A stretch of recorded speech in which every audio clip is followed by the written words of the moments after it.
Mayong hapon, Negros. Ini ang Digicast Negros 10. Ang nagapanguna nga napulo ka mga balita sa Negros nga dapat yung mahibaluan ang amo ni kadulong sa inyo. Update ninyo kami via Facebook, YouTube, kag sa amon nga website www.digicastnegros.com. Kaagsarang na kami sa karon malantaw sa Kika Channel 11 sa Kabangkalan City, Himamaylan City kag Banwasang Ilog. Kag yari na nagapanguna nga top 10 nga mga balita sa Negros subong nga adlaw. San Carlos City, isa sa mga LGU sa Visayas nga ginakabig high-risk areas bangod sa COVID-19. Negros Oriental, may kaugalingon nga biomolecular lab. May isa na naman ka bagyo nga nagapasulod sa pungsod Pilipinas. Mga patso, pagasirad ana, sumugod buwas nga adlaw. Kag sa Good Vibes, 3 ka mga estudyante sa Bacolod nagkuha sa medalya sa online gymnastics competition sa Mexico. Initanan sa Digicast Negros 10. Sa number 10, duha ka mga miyembro sang Tonggo Gun Running Group sa Negros ang arestado sa entrapment operation. Ginaresto sa mga katapos ng Criminal Investigation and Detection Group Bacolod kahapon sa Banwasang La Castellana ang duha ka mga lalaki nga ginaalagar miyembro sang Tonggo Group nga imbolbado sa mga gun running activities sa Bacolod kag sa Negros Occidental. Una nga ginaresto ang 46 anyos nga si Jovel Sumugat sa entrapment kag buy-bust operation may angot sa mga illegally possessed firearms. Si Sumugat ang nagpakilala pa nga intelligence officer sa Negros Island Region Anti-Crime Group kag pila pagid ka mga grupo. Nakuhaan siya sa kapulisan sang isa ka KG9 caliber 9mm, duha ka magazine sini kag 5 ka mga bala, pati na silencer para sa KG9. Sunod naman nga ginaresto ang iya upod nga si Renon Taclobos nga nakuhaan naman sang isa ka submachine gun pistol. Pareho nga wala sang dokumento ang duha suno sa pulis para mag-angkon o kun magbaligya sang armas. Kaso nga paglapas sa Republic Act 10591 ang ipasaka sang CIDG batok sa duha ka mga gindako. Sa number 9, duha tanan ka mga persona sa Negros Oriental ang nagkalamatay samtang isa ang missing bangod sa bagyo nga Kinta. Ang 60 anyos nga si Ading Pagon ang napatay sa Domingo matapos maanod sa baha samtang papauli sa Banwasang Shaton. Samtang isa naman kalalaki nga residente sa Banwasang Bindoy ang napatay kag missing naman ang iya kaupod matapos maanod sa suba sa Barangay Mabato sa Ayungon. Sunod sa DRRMO, posible na kainom ang duha ka lalaki bangod sila ang ginpunggan pa nga maglabay sa suba bangod sa masulog na tubig pero nagtabok sila sa gihapon gani na anod sila. Napatay si Jason Asebron samtang ginapangita pang iupod tubtub karon. Sa number 8, isa na naman ka bagyo ang ginapaabot magsulod sa pungsod buwas nga adlaw. Base sa pinakaulihi nga Tropical Cyclone Advisory sa Pag-asa, ang tropical depression nangyara sa 1,960 kilometers east sang Central Luzon kag ginapaabot nga magsulod sa Philippine Area of Responsibility buwas nga adlaw. Ini ang pagkatawgon nga si Bagyo Rolly nga may maximum sustained winds nga 55 km per ora malapit sa sentro kag may pagmadlos nga tubtub sa 70 km per ora. Base sa forecast sang Pag-asa, nagapadulong sa northwestward nga direksyon ang bagyo padulong sa Bicol region kag may posibilidad nga mangin isa ini ka typhoon antes maglandfall. Hindi pa sa karon mabatyagan ang epekto sang bagyo sa pungsod. Sa number 7, gipapanugan sa korte sa temporary restraining order ang joint venture agreement sa tunga sang Bacolod City Water District kag Prime Water Infrastructure Corporation bangod sa reklamo nga disbentaha ini sa konsumidor kag may irregularidad sa transaksyon. 20 ka adlaw ang TRO nga gipapanaog ni Regional Trial Court Branch 45 Judge Phoebe Garganchiel Balbin para ipaiway-ana ang pagpatuman sa joint venture agreement nga ginlagdaan sa Basiwa kag Prime Water. Ini ang gimando sa korte sa ginfile nga complaint with declaratory relief and declaration of nullity in Bacolod Councilor Wilson Gamboa Jr. kag pila ka mga konsumidor nga may pangabay sa preliminary injunction kag TRO sa korte. Ginaligar sa grupo ni Gamboa nga wala nag-agi sa nagakaigo nga proseso ang paglagda sa among nga kasugtanan kag disbentaha para sa mga konsumidor ang among nga proyekto. Isa ka hearing ang gintalana sa korte sa maabot nga Nobyembre 9 para sa application for preliminary injunction sang kampo ni Gamboa. Base sa mando sa korte, tuyo lamang sini nga pamatian ang magtimbang nga bahin angot sa ginsudlan nga kasugtanan kag wala nagakasayuran nga may nakita ini nga irregularidad sa transaksyon. Damlag pa ginpahayag sa basiwa nga tinutuyo sa kasugtanan nga mapaayo pa gid ang serbisyo sa mga konsumidor pinaagi sa paglagda sa ukon pagdala sa estable nga kag nagakaigo nga water supply. Kag sa number 6, sumugod buwas nga adlaw, sirado na ang mga patsyo. Suno sa mga nagatrabaho sa patsyo, nabatsyagan man nila ang igo sang pandemya sa ginakuhaan nila sang income. Ang detalye sa report ni Romeo Subaldo.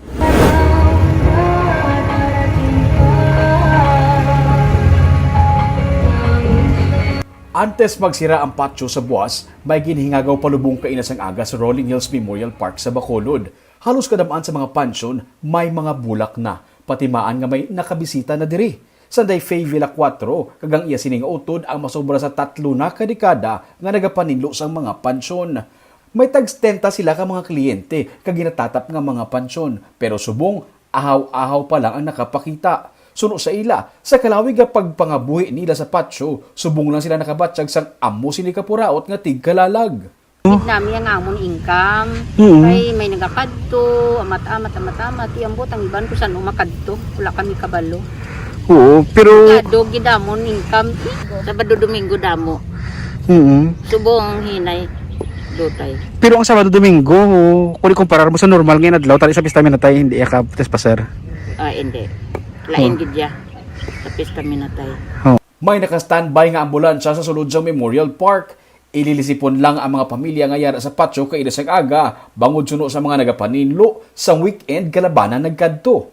Sa public cemetery naman sa Barangay Granada, sa entrada pa lang may pahibalo na nga sumugod buwas nga adlaw, tubtob sa Nobyembre 4, sirado ang patio. May mga pulis nga naga-roving, may pila na ka mga nagpadulong sa pansyon sang ilang mga minatay. Si Maxima Loresa, ginpakamaayo nga sa kumon magsindi sa kanila, samtang ang iya nga bana, ginpang isa-isang ilang mga minatay.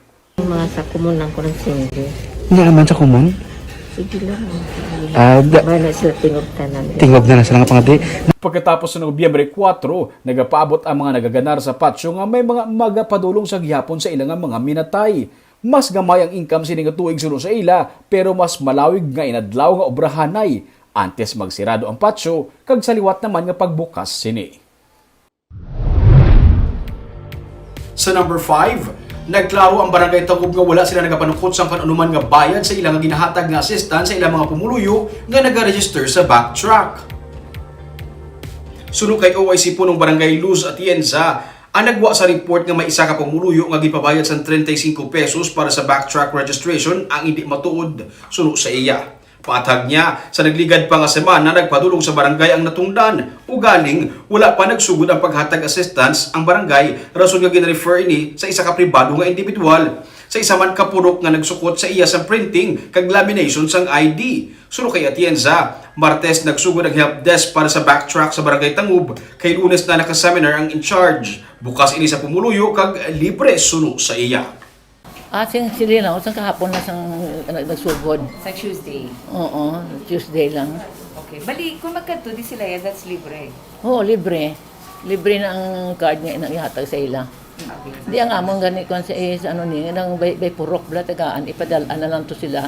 Butang ilang nga data. So ipadala dire.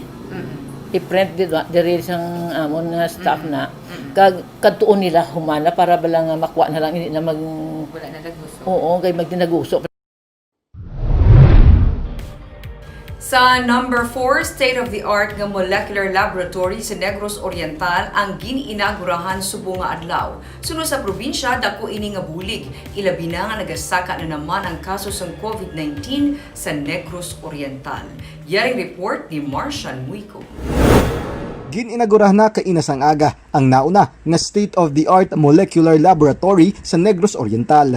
Ini ang may duwa ka RT-PCR testing machine sa bulig man sang Energy Development Corporation. Sarang mag-process ang 500 ka mga RT-PCR test ang machines sa isa ka adlaw. Ini ang ginatanaw sang probinsya nga mangin madako nga bulig ilabi na sa nagasaka nga kaso karon sang COVID-19 sa Negros Oriental. Sa pinakaulihing nga datos sang Provincial Health Office sang probinsya, 62 ang active COVID-19 cases sa bugos nga Negros Oriental.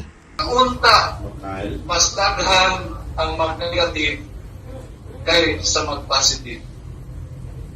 So by this, I would like to again reiterate my stand. Atong sundon ang mga requisitos na maglagda ang atong prevent ang virus mamukulanat sa atuang probinsya.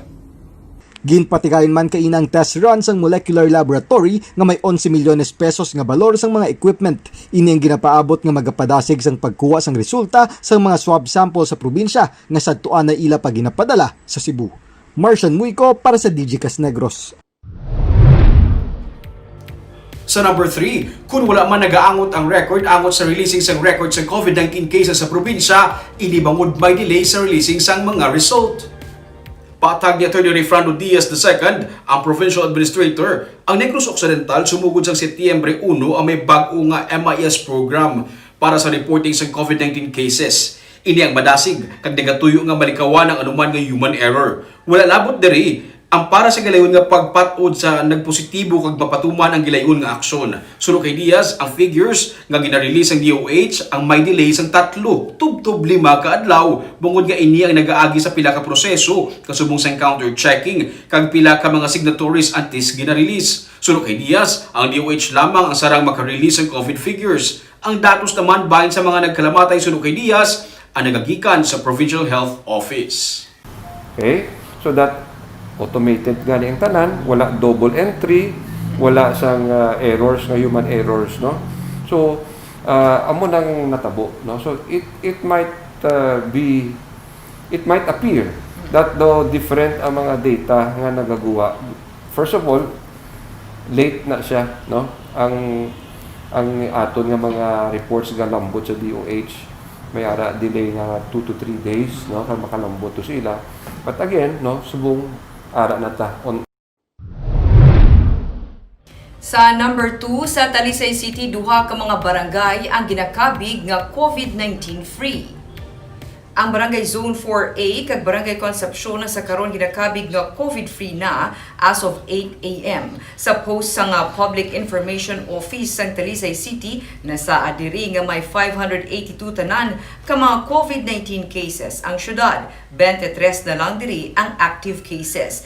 18 na napatay bangod sa COVID-19 samtang 541 ang tigay nga naka-recover. Kag sa numero 1 nga mga balita subong nga adlaw, San Carlos City ginakabig nga isa sa mga LGU nga ginakabig high risk sa Visayas. Ini kun basihan sa COVID-19 cases, attack rate kag hospital occupancy. Pero alkalde sa San Carlos nagapati nga base hindi lang updated ang ginbasehan nga datos. Yaring report ni Barbara Mijares. Sa Visayas, ang San Carlos City kag Iloilo City nalakip sa 18 ka mga local government units nga ginreport sa UP Octa sandig sa ginpatigayon sini nga research nga makabig high-risk areas. Nangin basehan ang bag-o nga mga kaso ng COVID-19 nga ginareport sa lugar. Ang attack rate sini kag hospital occupancy. Gina-recommend man sang grupo nga ang ini nga high-risk areas dapat mas magpabaskog sang ilang nga testing, tracing kag isolation. Sunod kay Mayor Renato Gustilo nga nag-abi-abi man sang among report nga mahimo nga hindi updated ang datos nga nangin basehan sang grupo. Sunod sa alkalde, madamo na sa mga nagpositibo nga ginakabig na graduate o kun nakagwa na sa healing facility sang syudad. Ang mga symptomatic naman ang na-admit sa mga ospital ay sa Bacolod o kun Cebu. Every time nga may positive kita, report ni sila sa DOH. Siguro na sila gakuha information sa DOH, amo na nga nasulot na. Pero ang question of updated ba sila o hindi? Damo kita nagpositive pero asymptomatic. Nagapabilin suno kay Gustilo ang mga measures ng syudad para mapamatukan ang paglaptas ng virus. Isa na diri ang pagpatuman sa travel restrictions sa syudad. Ginsiling naman ni Attorney Rayfrando Diaz II, ang provincial administrator, nga sa datos ng probinsya may pagsaka sa kadamuon sa kaso ng COVID-19 sa San Carlos, Cabancalan, kag Cadiz. Suno kay Diaz, may isa ka nagpositibo sa virus sa relocation site sa Cabancalan nga nakatambong sa haya. Ang sa Cadiz naman, may mga personnel sa City Health Office nga nagpositibo sa virus, kag ang sa San Carlos may puerto sa syudad kung sa diin nagadungka ang mga barko gikan Cebu. Pero sa kabilugan, suno kay Diaz, nagapanaog ang kaso ng COVID-19 sa probinsya. The trend is still going down, no? Ang aton nga mga LGUs, no, we would like to commend nga mayong ina performance gyapon. Despite the fact na may ibang nga LGUs nga nagakaigo sa damo sa ilang mga residente, ang response time naton kadasig sa buya. As of October 27, 1,204 ang active cases sa probinsya, 3,214 naman ang mga naka-recover. Kag sa Good Vibes, 3 ka mga estudyante naghatag bugal sa siyudad sa Bacolod matapos makakuha sang medalya sa ginpatigay nga online gymnastics competition sa Pungsod, Mexico. Yaring report ni Martigo. Natala na kuntani nga magtiglawas ang probinsya sang Negros Occidental sanday Bianca Isabel Celis, Kiana Marie Alagaban kag Mathea Given Efenio para sa Regional Athletics Meet sa probinsya sang Aklan sang Abril, pero wala ini nadayon bangod sang COVID-19 pandemic. Pero ila napusla ng ila training sa gymnastics sang sila ang nagpakigbahin sa International Rhythmic Online Competition nga gin-host sang Pungsod, Mexico. 20 ka pungsod ang nagpasakop sa 107 ka mga gymnastic clubs. Nakataog sang bulawan sa rope category ang 11 anyos nga si Mathea Given Efenio sang Bacolod Taytong High School. Through this experience, I have learned that no matter what happened, I will keep on pursuing my dreams, and that is to become a good gymnast. I am privileged to join for the first time an online international competition, and the experience was all worth it. Thank you for my supported family. Nakakuha naman sang bronze sa rope category ang 13 anyos nga si Bianca Isabel Celis sang St. Scholastica's Academy, samtang sa upball category naman ang 16 anyos nga si Kiana Marie Alagaban sang Bacolod Taytong High School. Online competition is very new to me and is very tiring. I have no idea on what to expect knowing that I am carrying the Philippine flag. But above all these challenges, it was all worth it. Coming from the 6-month break is the challenge. The struggle to get back to training and being in shape was real. But with our coach's help and guidance, we were able to come up with the routine that's worthy of this medal. We hope to join more competitions like this because I need exposure and training in preparation for the national team. Sila nga tatlo ang nag-train sa idalom sang ila coach nga si Chris Joy Liping. Sa karon, nagapadayon ng ila training para sa isa na naman ka online competition nga iya sang Pungsod, Russia. Ginpamatud-an sang ini nga mga kabataan nga hindi upang ang pandemya para sa paghana sang ila mga abilidad kag paghatag sang bugal, hindi lamang para sa ila pamilya kag eskwelahan, kundi para man sa pungsod. Martigo para sa Digicast Negros. Congratulations sa mga naghatag na maluwat sa bugal sa Bacolod, Barb, sa aton nga mga gymnast sa Bacolod. Ikaw, Gurubing, ka relate ka gina kay ti, di ba? Ito kasagad masimos mga Sa mga movement pa ko, Barb, pero sa balik ko na ako, nabudlay na kakakakas pa baga ako. Pero ini sila bala, namin kayo bisan pa, kahit pa paano, napakitaan pagi, online ang competition.